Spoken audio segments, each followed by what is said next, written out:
Stéphane Amar, bonjour Bokertov. Bonjour Daniel. Doit-on dire que la montagne a accouché d'une souris, que ce 1er juillet, qui devait être une journée de la colère, une journée presque historique pour les Israéliens, s'est passé sans le moindre développement? Disons que effectivement Benjamin Netanyahou avait dramatisé ce moment en parlant du 1er juillet, sans qu'on sache vraiment ce qui devait se passer ou ce qui allait se passer. Je pense aussi qu'il n'avait peut-être pas prévu l'opposition assez franche de la communauté internationale, d'une partie des pays arabes, et une opposition aussi interne, puisque malgré l'accord signé avec Blanc-Bleu, eh bien on voit bien qu'il y a des tiraillements dans cette coalition, dans ce gouvernement d'union nationale. Donc, effectivement, il a temporisé d'une certaine manière, mais fondamentalement, je pense que le processus sera enclenché tôt ou tard, en tout cas avant l'élection américaine. Vous n'avez pas l'impression que finalement, parmi les oppositions, on va dire, à ce plan d'annexion aujourd'hui, celle qui a empêché Benjamin Netanyahou de s'exprimer hier ou de prendre d'enclencher la démarche, eh bien, c'est surtout l'opposition américaine, parce que, en fait, Benjamin Netanyahou ne craint avant tout que les Américains. Il ne craint pas vraiment Benny Gantz, il ne craint pas vraiment les Européens, peut-être pas aussi certains pays arabes, mais peut-être certainement les Américains. Si les Américains lui disent n'avance pas, il n'avance pas. Oui, je suis assez d'accord avec vous. Cela dit, les Américains, eux aussi, tiennent compte de l'opinion internationale. Ils ont des alliés, notamment dans le Golfe, et ils ne veulent absolument pas compromettre leurs relations, pas seulement leurs relations politiques d'ailleurs, mais également leurs relations commerciales, économiques avec les pays du Golfe. À cet égard, Kushner, le gendre du président, est particulièrement concerné, et c'est lui qui freine d'une certaine manière ce processus d'annexion. En vérité, il y a une tension au sein du gouvernement américain entre d'un côté les annexionnistes comme Mike Pence qui représente le lobby des évangéliques qui sont extrêmement attachés à l'intégrité territoriale de toute la terre d'Israël, et une frange peut-être plus pragmatique, plus proche des intérêts arabes et même européens incarnés par Kushner. Qu'est-ce qui vous permet de penser que Benjamin Netanyahou ira malgré tout en avant dans cette démarche, alors qu'il faut bien avouer qu'à chaque fois qu'il y a eu des menaces de ce type, eh bien Benjamin Netanyahou a opté pour une forme de pragmatisme ou de prudence politique? Alors, d'abord, c'est pas tout à fait vrai. Il y a plusieurs moments où, justement, au moment, par exemple, du déplacement de l'ambassade ou de la reconnaissance de l'annexion du Golan par les États-Unis, il a accepté, si vous voulez, ces reconnaissances tout à fait volontiers, et malgré, à cette époque aussi, les menaces et les condamnations internationales, eh bien, ces décisions ont été entérinées. Ce que je pense concernant la vallée du Jourdain et concernant l'annexion d'une manière générale, c'est que c'est un processus absolument inéluctable, quelle que soit d'ailleurs la volonté politique des uns et des autres. C'est une marche de l'histoire. La colonisation maintenant a trop avancé dans les territoires. Elle est sans retour d'une certaine manière. Et la création d'un État palestinien, en tout cas d'un État cohérent, avec une continuité territoriale, avec des frontières, avec un contrôle de l'espace aérien, etc., est devenue pratiquement impossible. Donc il faudra trouver une autre solution, et il n'y a pas 36 solutions. Soit on va vers une partition du territoire qui est donc impossible, soit on va vers une intégration de la Cisjordanie à Israël, et à mon avis c'est ce qui est en marche. Maintenant, quel sera le timing de ce processus, personne ne le sait. Ça peut être 1 an, 5 ans, 10 ans, 20 ans, 30 ans, mais je pense que c'est absolument inéluctable. Il y a des Israéliens, pas plus tard qu'il y a 2-3 jours, on a entendu le témoignage de Nathan Meir, qui est un Israélien qui a souffert dans sa chair du terrorisme, qui a perdu sa femme, Daphna Meir, dans la localité d'Otniel il y a quelques années, qui disait que pour lui, eh bien, d'une certaine manière, il était favorable à l'annexion parce que c'était pour lui le seul moyen véritable de vivre en coexistence avec les Palestiniens dans une sorte de seul État binational. Mais si vous voulez, je suis entièrement d'accord avec lui, parce que c'est ce que l'histoire nous enseigne.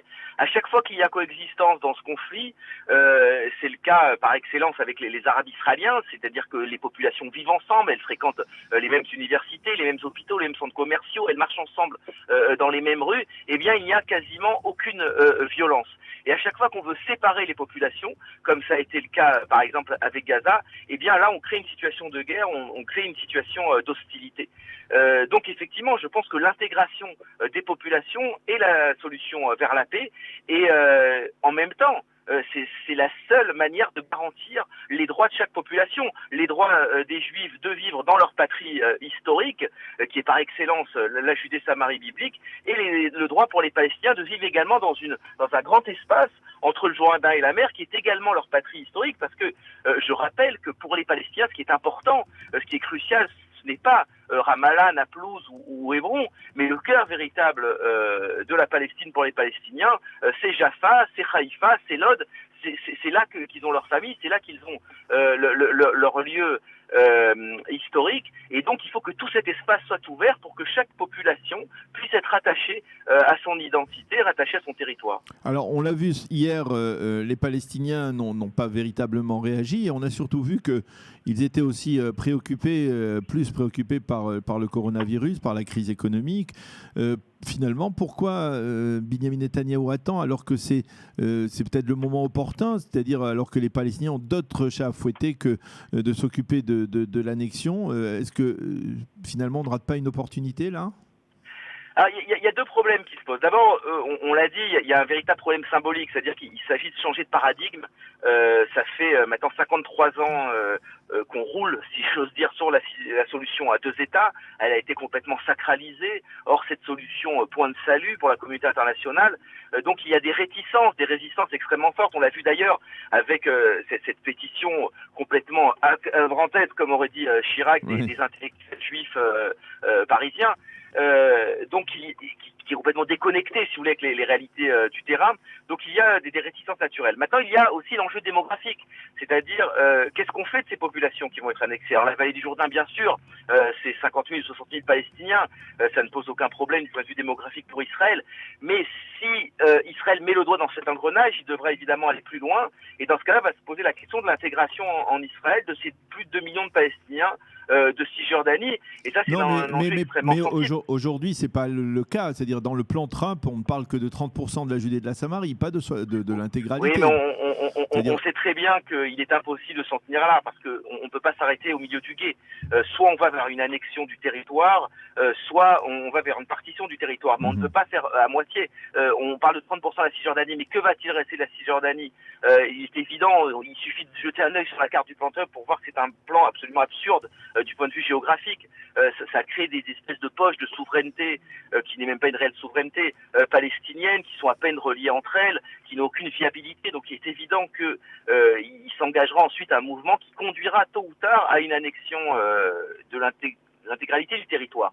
Donc ça, c'est quelque chose qui demande d'être amplement réfléchi et qui demande, je pense, et ça c'est très important, c'est sans doute ça l'enjeu de ces prochains mois, qui demande une véritable concertation. Il s'agit de se mettre autour d'une table avec les Palestiniens, non pas avec cette illusion d'une partition du territoire sur la ligne de 67 ou même la ligne en vérité de 49, ce qui est absolument absurde, mais sur une intégration des Palestiniens à Israël. Et il faut trouver des vraies solutions institutionnelles pour que cette population puisse vivre en paix avec tous les droits d'un citoyen du XXIe siècle, c'est-à-dire le droit de circuler sans entrave, le droit de s'établir, et le droit de vivre une vie absolument normale, non pas une vie sous occupation militaire, mais une vie digne de citoyen d'un État moderne. Alors, je voudrais vous poser une question en tant que journaliste et écrivain autour de la sémantique de ce dossier. Hein. On parle beaucoup d'annexion, on parle beaucoup de souveraineté. Ceux qui parlent, certains s'offusquent lorsque l'on parle d'annexion en disant que la Judée et la Samarie font partie des territoires historiques du peuple juif. D'autres, finalement, les juristes affirment qu'il n'y a aucune différence sur le plan juridique entre une souveraineté et une annexion. Qu'est-ce que vous pensez? Quel est votre avis sur cette question-là? Moi, je pense qu'il faut bien distinguer la notion de légalité et la notion de légitimité. Alors, quand les gens disent la Judée-Samarie est la patrie historique du peuple juif, c'est absolument vrai, mais là, on est dans la légitimité historique.